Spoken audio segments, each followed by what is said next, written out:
Thank you. Thank you to the Lupus Foundation and to the board for this honor and for all you do to serve lupus patients like myself. I was diagnosed with lupus nephritis when I was 18 years old.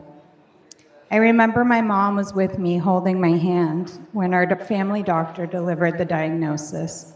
Initially, I was relieved to have a name for the strange combination of symptoms I was experiencing in the previous weeks: debilitating joint pain, exhaustion to the point that I couldn't get out of bed, and a butterfly-shaped rash across my face.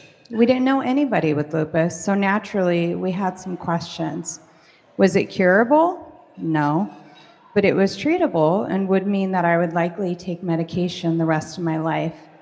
Was it fatal? Not necessarily, but it could cause a lot of complications, including heart problems, increased risk for infection, and immobility. Was there anything I can do to help myself heal? The answer was also no, followed by some prescriptions and some instructions to visit a specialist. The last part I couldn't quite remember, as I went into a quiet place inside myself as I was feeling some combination of sadness, fear, and an overwhelming sense of defeat.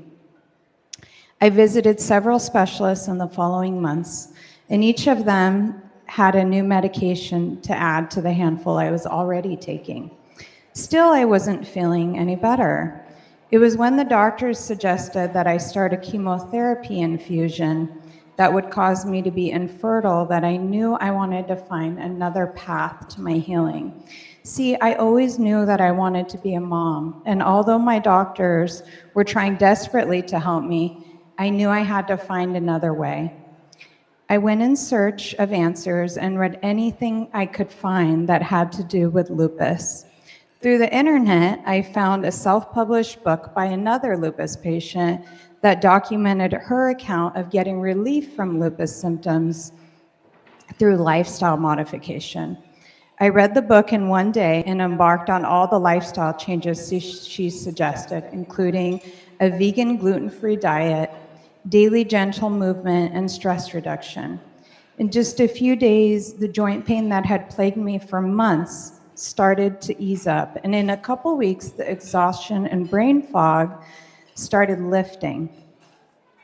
I felt motivated to continue, and in the months that followed, I was able to take aspects of my life back that I had previously lost. As energy and vitality returned to my body, I had less need for medication and worked with my doctors to wean off of them one by one. 6 years later, I walked into Sandra's support group hosted by LFNC, and for the first time, I saw faces of other lupus patients who were like me. In these groups, I found camaraderie and support for my journey. Fast forward to today, and my lupus has been in remission for almost 2 decades. I'm taking Plequenil to manage my to manage my lupus. And although I have occasional small flares, they were always controlled by strictly reverting to the same protocol that I started so long ago. I have a beautiful 4-year-old daughter and the energy to keep up with her. Having experienced the transformation that the lifestyle changes had for my health and life, I made it my mission in life to do as much as I can to be of service to others who are going through what I went through.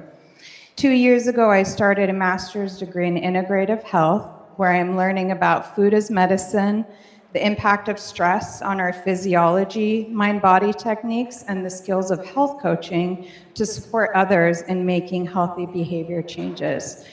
I believe that the road to recovering our health with integrative medicine doesn't have to be a lonely one, and I aim to be an ally to other lupus patients who are frustrated with the state of their health and open to making these lifestyle changes.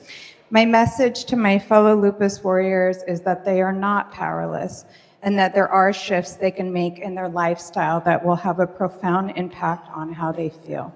Thank you for listening.